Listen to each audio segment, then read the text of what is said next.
Hi, Becca. I have done intermittent fasting, water fasting, as well as stress eating lots and lots of time. But when I researched about you, I was motivated to do a nutrition diet, which really works for me and it helped me to have a painless cycles and good more at the end of my cycle and at the beginning of the cycle. Thank you so much for publishing lots of nutrition diets help on social media platform. I'm so glad it worked for you. That's amazing. Yeah, I was having a worse painful cycles before 3 months. Like I used to have a bad mood and even I didn't wanted to wake up from my bed. I didn't wanted to go for my walk. But when I started having a healthy diet on my routine on a daily basis, like proper breakfast, proper lunch, proper dinner and proper afternoon tea, like every 3 to 4 hours, I used to have something but a healthy thing and I used to go for walking, I used to go to gym, I used to go for swimming. I was completely in control of my body. I used to take care of my body within last 3 months and it is really wonderful. Thank God I didn't have to go to the doctor. That's amazing. Yeah.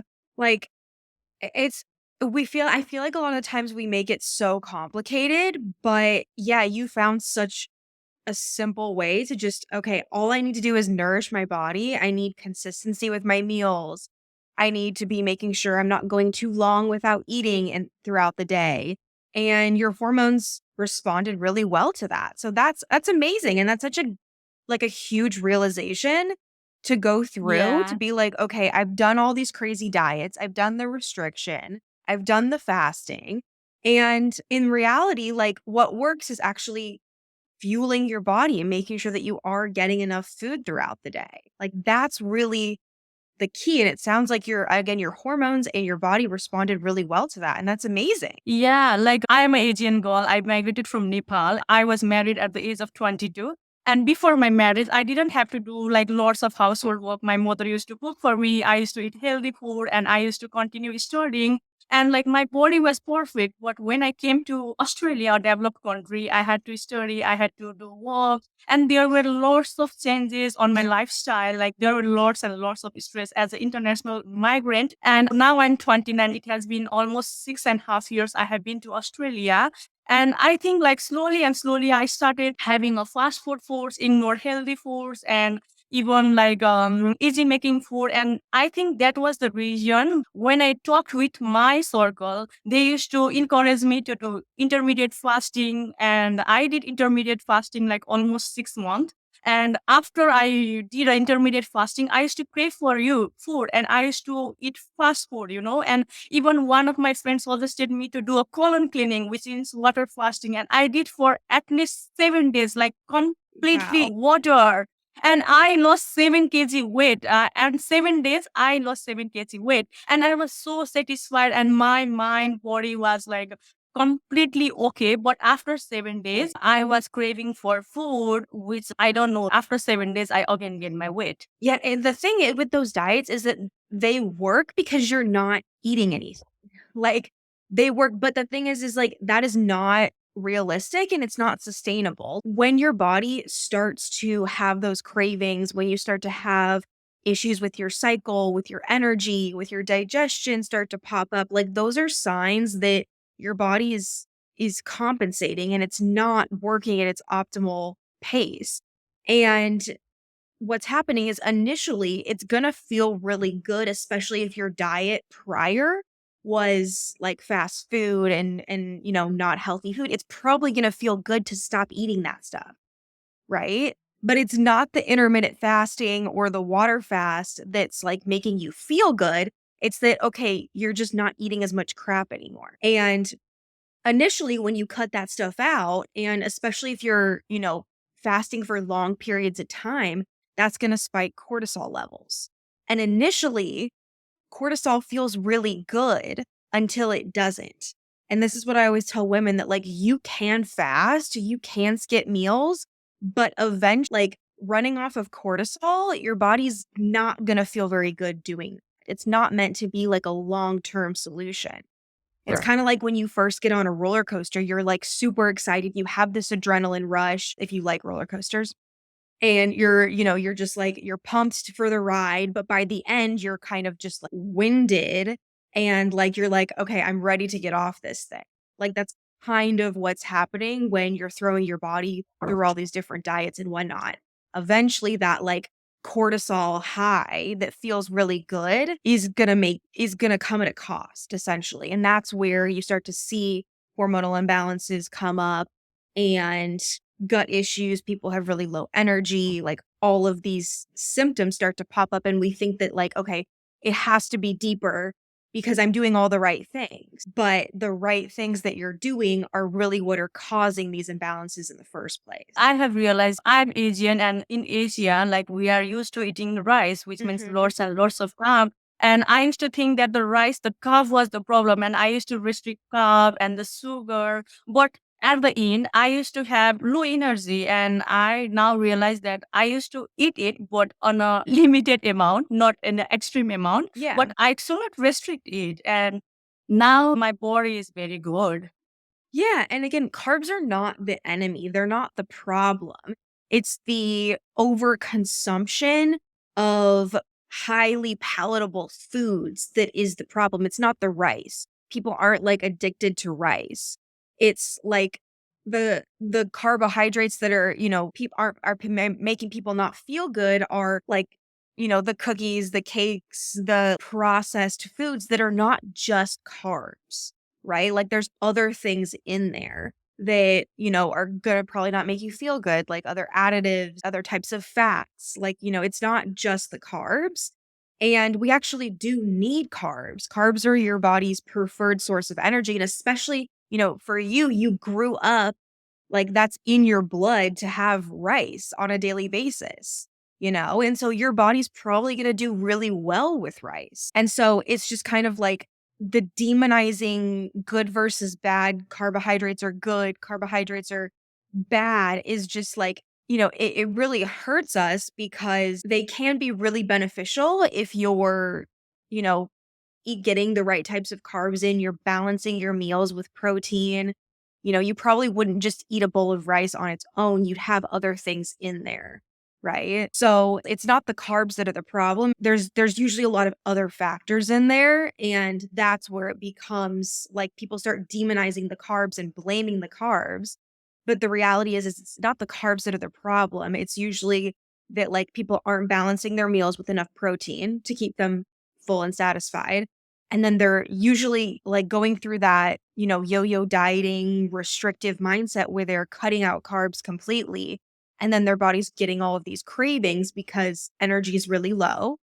And then they overconsume carbs. And so it's like, oh, the carbs are the problem. But it's not carbs. You should be able to eat carbs regularly and not have an issue with it. And, that's just exactly what you experienced when you added the rice back in. You're like, I actually feel really great on rice. It's not the rice. Yeah. Restricting the rice and eating lots of fast food didn't work for me, of course. Yeah, exactly. It's not the rice. The rice can actually be really helpful, especially if that's like in your culture to eat rice Yeah. on a daily basis. Like your body is used to that. And again, everyone's a little bit different with their digestion and what works well for them. But if you grew up eating rice and that's like in your culture, it's probably going to work really well for you. Becca, talking about all of the nutrition food and the approach, what inspired you to become a holistic nutritionist? What was the main reason? Yeah, the main thing that inspired me is I went through my own health journey of being super confused around what to eat, right? Like I grew up and I had really, really painful periods. And then I was put on birth control at a really young age. When I came off of it, I completely lost my period. And I was like, I need to get this back somehow. And going to doctors was not helpful. They just wanted to put me back on the pill. And so I went to, okay, I have to fix this. There has to be some sort of like holistic way to fix this. So I started diving into all these different diets and I tried all of these different diets. I did intermittent fasting, cutting out carb, like no dairy, no gluten, no sugar, all of the different things. And so I've been through like how these different things make you feel and the longevity of being on. And when I started working with clients, it was more of like, okay, I want to help people get past all of the BS that I went through because it doesn't have to take years to figure out what's wrong with your health and how to fuel your body and how to really nourish yourself. It's so simple. And if I can help women like speed up their healing journey and in 3 months be able to have pain-free and easy cycles when they haven't their entire life, like that is such a powerful thing that every woman should experience. So I had to go through my own journey of trying to figure out what was wrong with my hormones. And I landed on this place of, okay, I actually really need to create nourishment in my body and not restrict carbs, not cut out dairy, not avoid like anything that is labeled bad. And what I need to focus on is really what my body is missing and adding in the things that my hormones need, adding in the specific nutrients, adding in enough energy, and really building more of a nourishment foundation instead of just focusing on everything you need to cut out and restrict. Because I think that's like one of the biggest things is all of these different diets, they tell you what you can't eat, right? It's like, okay, don't eat carbs. Carbs are bad. Okay, don't eat sugar. Okay, don't eat gluten, don't eat dairy, don't eat like fruit. It's like there are all these different restrictions and then it ends up being like, okay, you can't eat anything. And so the reality is that like, that's not actually giving your body the energy and the nutrients that your hormones need. And once I started to flip that mindset to, okay, what are my hormones actually missing here? That's when I started to balance my hormones. And 2 months after I started working on restoring my metabolism and making sure my body had enough energy and enough nutrients instead of avoiding things, I had my first pain-free cycle 2 months later. And I haven't looked back since. So it's just one of these things where like I got into it going through the exact same journey that like every single client I've worked with has gone through. So I've been through it. I know. And hopefully my goal is to like make sure women don't have to spend 3 years trying to figure out trial and error, like what's going on with their hormones. Becca, what are the common signs of hormone imbalances that an individual should be aware of? Yeah, so I think the firstly with women is you want to really look at like what's going on with your cycle. So, do you have a regular 28 to 32 day cycle? Does it come on a regular basis month after month? And then are you ovulating on a regular basis? Like can you confidently say that you are ovulating? Those are two things that like are basically what a lot of people will call like your fifth vital sign as a woman. It's a sign of vitality, it's a sign of health. So do you actually first have a regular cycle? That's the first sign that you have a healthy that hormones are imbalanced. When you start to see things like irregular cycles, when your cycles are 35 days or longer, you never know when your period's going to show up. That's definitely not a good sign. If you are getting really debilitating cramps, really painful periods, that's definitely not a good sign. If you feel like you're kind of on this hormonal roller coaster all month long where, you're getting crazy mood swings or really low energy or really bad headaches, and you can pinpoint that it's happening at specific times of the month consistently, those are signs that something's going on with your hormones. Some people will develop really bad acne. Some people will get digestive issues. But again, when it's hormonal, it's going to be cyclical. So it's going to happen around the same times of the month consistently. So that's typically what I see. The biggest thing I see is women that have really painful periods and then also have, a lot of those like PMSy symptoms the week or two before their cycle starts. Those are going to be like the main symptoms, but a lot of things will affect your hormones. So it's really just about like kind of tuning in and understanding like understanding how your cycle works, and that can tell you like what's going on deeper with your hormone. Becca, is unwanted facial hairs like hair under the chin is also the cause of hormone imbalance? Because I have seen lots of women having unwanted hair on the chin and they are so much worried about it. Yeah, so when you're getting facial hair growth, that's a sign of high androgens, higher testosterone. That can be a sign of something called PCOS, but it's definitely a sign that there's an imbalance. Usually that's gonna show up as you have higher androgens, but also it can go hand in hand with estrogen dominance. So a lot of times those, like when you'll see like really bad acne, facial hair growth. That's like, some women have it to the extreme. Some women like they're really growing like thick facial hair, and that's definitely not normal. It's definitely a sign that there's an imbalance. I would get your testosterone checked and see what's going on there, because that's definitely a sign there's an imbalance going on. It's usually a higher androgen symptom. Well, can you share one success story of your client that helped with holistic nutrition? Oh my gosh, yeah, I One. have I Yeah. have so many. Let me think what comes to mind. Okay, so I had one client that came to me, and when my clients come to me, they're usually very hesitant because they feel like they've already tried everything, right? They're like, "What possibly could you do for me that I've not already tried?" They've already gone vegan, they've already intermittent fasted, they've already, cut out carbs, and they already eat super clean and healthy. So when I'm like, it's your diet, they're like, it can't possibly be my diet. I already eat so healthy and so clean, but my hormones are still struggling. So most clients come to me and they feel like they've already, tried everything. And I had this one client who every single month she was in bed with debilitating cramps. Like she could not get out of bed. She couldn't turn on the lights. She couldn't make herself breakfast. She was like, I have to call in sick to work every month because my periods are so debilitating. She also had a lot of digestion issues. She had a lot of hormonal acne that would come up throughout the month. And she would get really, really cold hands and feet. And she had a lot of anxiety.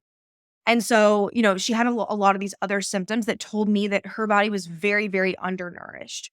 So, what we did is we first started to work on her metabolic health, which is the foundation of hormone health. Like, you have to have a healthy metabolism for your hormones to thrive. And we worked after about 2.5 months or so. She went to Disneyland on the first day of her cycle. She is usually in bed, like can't get out of bed, can't make herself breakfast. 2 months later, on her second cycle working together, she went to Disneyland and she was fine. Like she was like, yes, I can feel that my period is happening, but I don't have to be in bed. She planned this trip and it just happened. She was very, very nervous. It just happened to fall on when she was going to get her period. And I was like, let's make this happen. Let's do this. Like, we can do this. So she went to Disneyland on the first day of her period. And like, to me, that is just the epitome of being able to take back your life, right? Like, not feeling like your hormones control the show, not feeling like you have to plan your life around your cycle. And that's the freedom that every woman should be able to have and feel like they can do whatever the heck they want in their life and not have to worry about their hormones. And to this day, she still messages me. We are still, I worked with her probably almost 2 years ago. And this just came to mind because this was back when I had first started diving deeper into like working on metabolism and hormones with women. And she was just like, when I first talked to her, I was like, okay, I know I can help you, but I don't know how long this is going to take. And literally 2 months. Again, she still had things to work on. She put a lot of work into making sure she was eating enough, making sure she was getting enough protein. Like, she put the work in, but she literally came to me thinking that it was going to be impossible. And Yeah. she's no longer in bed during her cycle every month. So to me, that's life-changing. And it is possible even if you feel like you've tried everything. Becca, what are the common misconceptions of holistic nutrition? Maybe there are lots. Yeah, I think that it's like all holistic nutrition is the same. And all holistic nutrition needs to be super restrictive and you have to eat super healthy all the time. And that's just not what it is, because the idea is that when you have a healthy metabolism, when your body is functioning well, you can handle going out to dinner and getting dessert or going out for a slice of pizza or like whatever it is you want to do in balance, and you should not feel like it's completely taking you out or completely derailing your progress, right? And so I think with like holistic health is there's a lot of misconceptions that like you have to have a perfect diet, or there's also a lot of misconceptions that nutrition can't have anything to do with your hormones. I hear that, like I heard that so much when I was going to see different doctors in the Western medical space, and I hear it a lot, especially when I post these videos on social media and women are responding and they're like, yeah, my doctor said that nutrition has nothing to do with this. And I'm just Yeah. like, Also the birth control. Oh my goodness. yeah. And so I'm just like, you think nutrition has nothing to do with this? So you're just gonna, but it's a birth control problem. Like, that's the issue. And like, that just, to me, it makes no sense that like if you knew the principles of how nutrition worked, you would understand that actually it's everything. And women are not struggling with these hormonal issues because they have a birth control deficiency. Like, you don't need birth control to solve this problem. That's actually just, again, this is a whole other conversation, but birth control, it's really just like shutting down your hormone. And that's like acceptable in the Western medical space to just shut it down when you can very easily balance your hormones with nutrition. To me, it just makes no sense. But that's kind of the system that has been set up. Becca, how do lifestyle factors like stress, lack of good sleep affect the hormone balance? Yeah, definitely. So when you have more stress on a day-to-day basis, and stress can be a lot of different things. Stress can be not sleeping regularly. It can be you're not eating enough is very stressful on your body. It could be that you're in unhealthy relationships, or you're not setting boundaries with work. Stress, and there are stressors that are in your control and then stressors that are out of your control. But the problem with dealing with a lot of stress is that it's going to burn through a lot of nutrients and minerals. And so that takes away the energy that was then supposed to be put towards hormone production. So you're using up a lot of energy and nutrients that you don't need to be. And a lot of the times when especially women, when we get stressed, we usually don't eat.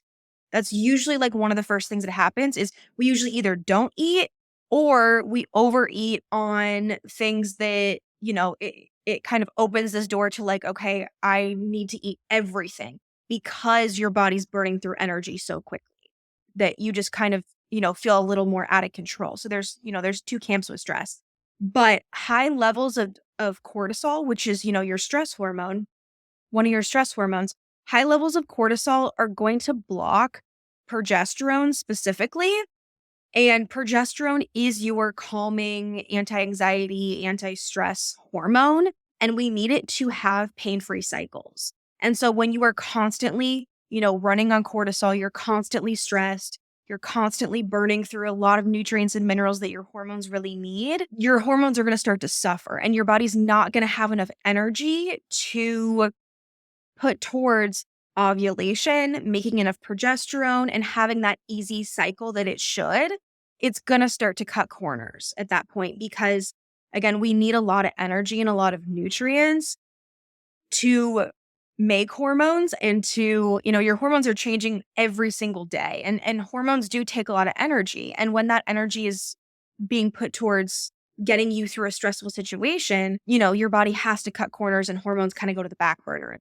So I always say, like, do the things that are in your control. But if you know that you're going through a more stressful time, you're going to need more fuel. You're going to need to make sure that you're replenishing and making sure your body has enough energy in the tank to get you through that stressful situation and help regulate your cortisol levels as best you can. Becca, any simple tips for those women who wants to have a painless period on a diet? Yeah. Simple tips. Simple tips I would say would be to start with just making sure that you're eating breakfast first thing in the morning. Breakfast within 30 minutes to an hour of waking up, and really making sure that you're getting enough protein.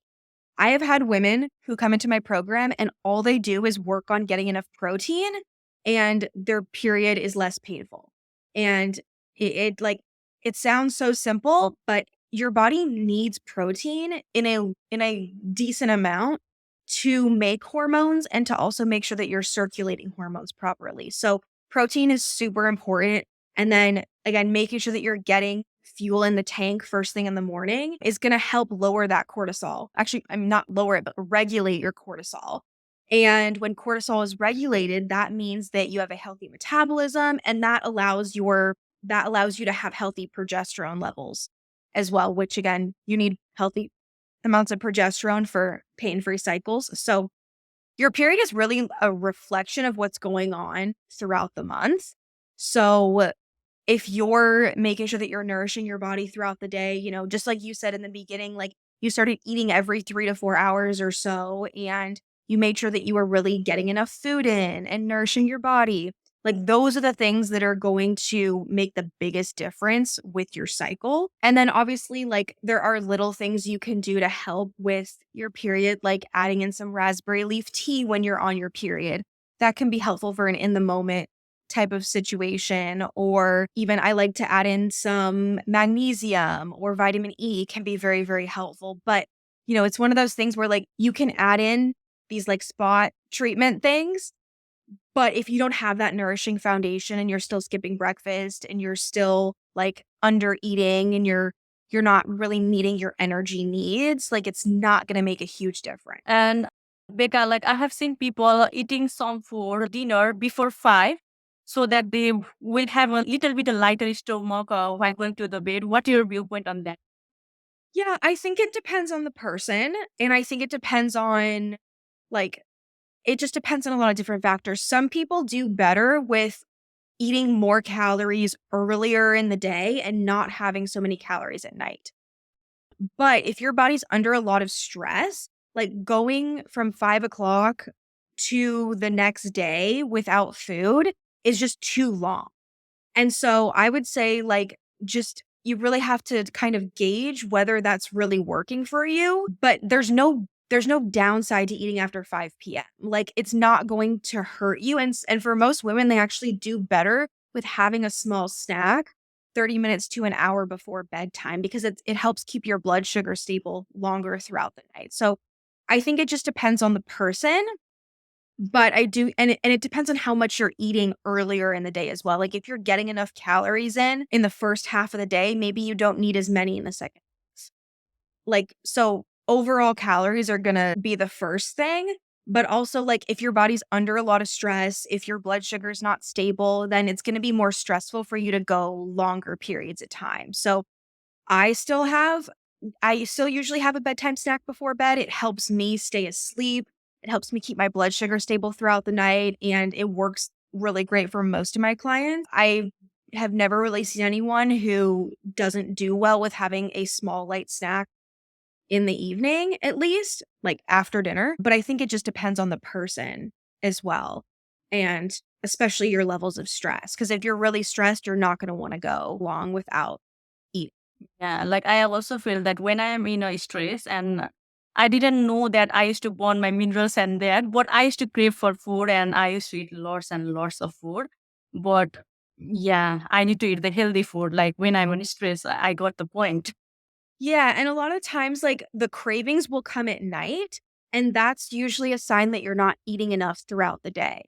And so if you're, having balanced meals throughout the day, if you're getting enough protein in, if you're meeting your calorie needs, you shouldn't be craving things at night. It doesn't mean you can't enjoy, like, having ice cream at night or something, but there's a difference between, like, "Oh, I'm craving something, I need it," and, like, "Oh, yeah, I'm choosing to eat this right now."